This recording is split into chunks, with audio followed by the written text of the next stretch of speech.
Good afternoon. It has been a tumultuous 72 hours in the Republic of South Africa. I don't think I need to elaborate on anything that has been happening in our country, especially with focus on KZN and Gauteng province.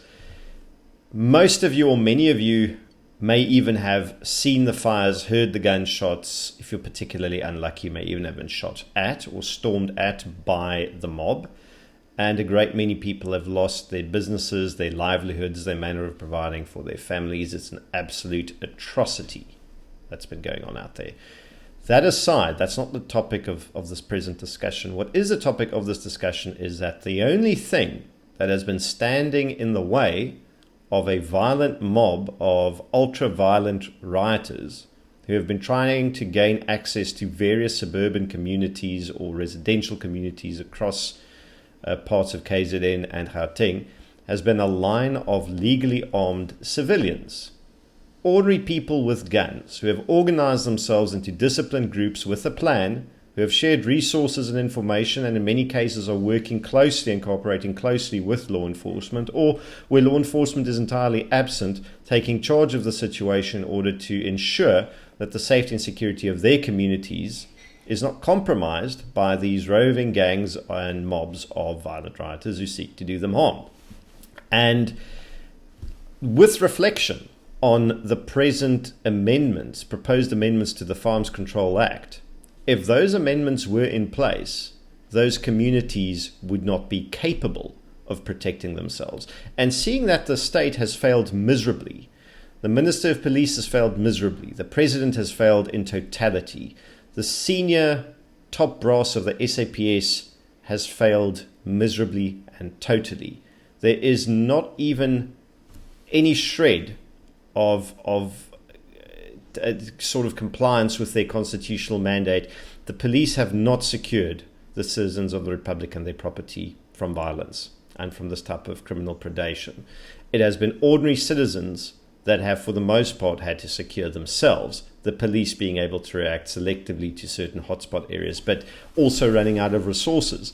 And that's kind of where we're going with this, is if the restrictions on people not being allowed to own more than a certain amount of sports shooting or hunting rifles, if they were banned from owning guns for self-defense, if they were banned from reloading, these communities would have been overrun and possibly even have been wiped out by the mob. This needs to sink in. That penny needs to drop. In many cases, communities are running out of ammunition because they are sharing their ammunition with law enforcement and the police, because law enforcement and police do not have sufficient ammunition to keep themselves going in the field. They have to share ammunition with their neighbors who do not have enough in order to assist in securing these neighborhoods. What has been keeping them going is that they could legally reload their own ammunition with components on reloading presses that they have available to them. That would have been made illegal by the Firearms Control Act amendments.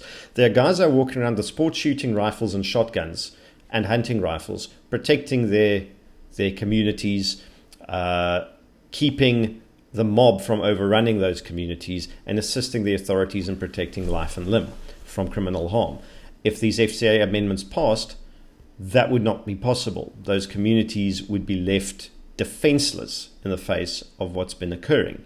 And I've been contacted by legal gun owners with semi-auto rifles, sport shooting rifles, defensive handguns from Soshanguve, Soweto, Alexandra, Newlands in Durban, Reservoir Hills in Durban, as far out as Phoenix in Durban, as well as communities up and down the coast in KZN, as well as in other parts of Johannesburg. They all tell the same story. You know, some places are worse affected than others, but it's all more or less the same problem. And the same solution that has been applied is law-abiding citizens, civilians with guns that have stopped it from being far worse than it already is. Do your part and stop these amendments. Bheki Cele is pontificating on television about masks and social distancing while the country is on fucking fire. Tell him to take his amendments and shove them up his ass. Link in the description below. Use the DRSA platform. Your voice matters. The gun control debate is over. As Conscious Caracal said on Twitter, look around you and note that the gun control debate is over.